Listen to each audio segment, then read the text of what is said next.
Welcome to Tenor Tech, where I solve the problems you didn't even know you had. You start by confirming gear and key. You must have the Lighthouse key and at least 2 medkits. Once loaded, spawn toward the southern approach, then move north-northeast along tree lines. This reduces sight lines. Make sure to scan rooftops and windows as you close. Enemies like to hold angles. As soon as you reach the outer fence, find a shallow approach route and crouch walk into cover to set up for the next phase, entry into the compound. Once at the gate, use the Lighthouse key to unlock it and then prioritize clearing the entry room. Your goal is to deny information to opponents. If available, deploy a flash or suppress fire to reduce engagement risk. This buys time to secure angles. Move methodically. Sweep the upper balcony, then the stairs. Make sure to watch the stairwell blind spots as you descend.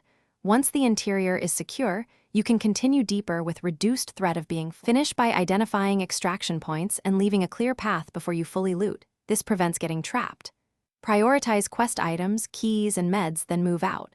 If you get pinned, do not tunnel, throw smoke, fall back to the stairwell, and force a reposition or flank. Make sure to check for campers at exits. Run short, deliberate bursts between cover when extracting. If doors are jammed, retrace to your secondary exit and keep calm to avoid rushed mistakes. Thanks for watching. Subscribe to keep your life in tune.